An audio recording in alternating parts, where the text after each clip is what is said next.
Welcome back to On a Mission here as part of the Legacy of Leaders series at the Daily News Network. I'm Jack Sears, and today we're talking nonprofits and one of the oldest nonprofits in the North Florida area, Hope Haven. And with me is their Clinical Services Director, Dr. Allison Cato. Welcome to the show. Thank you so much. It's wonderful to be here. Great. So our show On a Mission, we talk about the nonprofit community and the difference that it's making, who you are, what do you want to be when you grow up, et cetera, et cetera, et cetera. So let's start there. Tell us about Hope Haven. Well, Hope Haven has been around in our community for quite some time. Like you mentioned, we're about to have our 100-year anniversary in Jacksonville. Great. Yeah. And we have 4 pillars of service delivery. Okay. So that's advocacy, clinical services, education, and employment. So we try to do as much as we can to support families and young children who might have developmental or learning differences. Okay. 4 pillars, young children and families. Yes. So your role as the Clinical Services Director, Yes. what is involved in that as part of that pillar of service? So where I kind of fall into place at Hope Haven is I'm a neuropsychologist, which is a clinical psychologist that has a particular interest in brain behavior relationships and in supporting children as they grow neurodevelopmentally. And so I am a clinician, a pretty busy clinician at Hope Haven, evaluating children and families to support those kiddos, to try to identify early the services that might be helpful for them and to connect them to those services.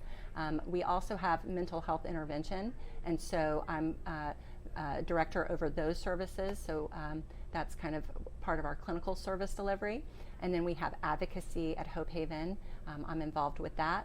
And then intervention, so reading intervention. So this is tutoring that's specialized for individuals who might have dyslexia or reading difficulty with math or written expression. Okay. We support those folks.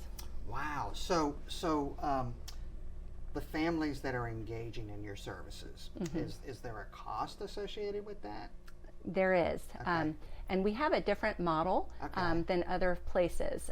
Usually you hear about an insurance-based model. Right. We have a different way of going about things. We want families to be seen quickly, timely services. Okay. So we're fee-based, but we partner with generous funding organizations in the community, and we have distributed $500,000 in financial aid to families this fiscal year alone, and we're on target to reach that $1 million mark at the end of this fiscal year.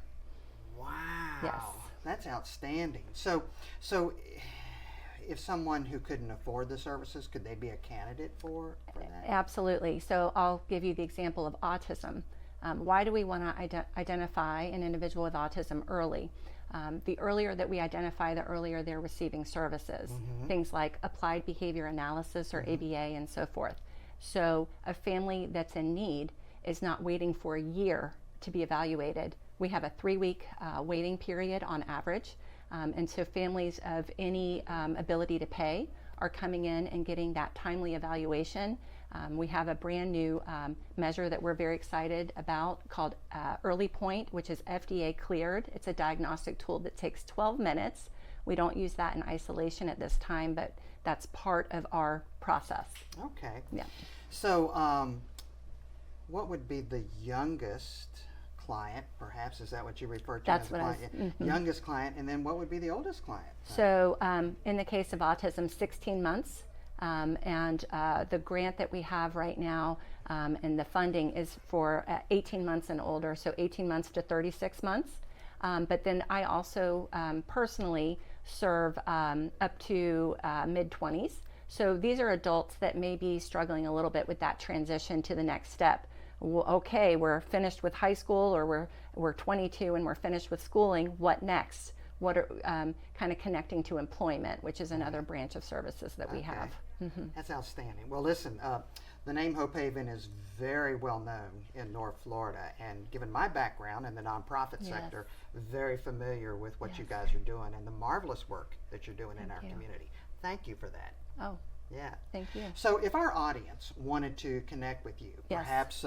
perhaps help you make that field goal to get to $1 million, Yes. right? With a contribution, Sure. or maybe volunteer, or better yet, maybe there's a family out there that needs your resources. How would they connect with you?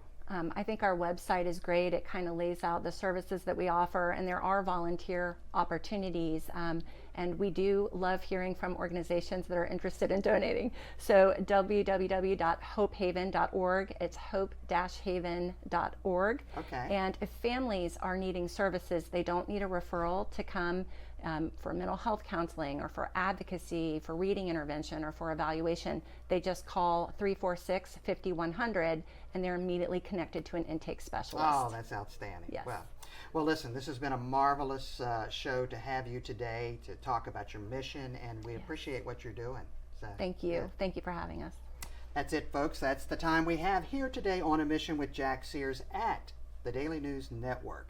If you'd like to learn more about Hope Haven and what they're doing in our community, as well as a host of other things that are making huge impact in the quality of our life, be sure to check out this interview and many others at www.dailynewsnetwork.com. Until we get together next time, here's wishing you good health, much happiness, and remember, treat each other the way you'd like to be treated.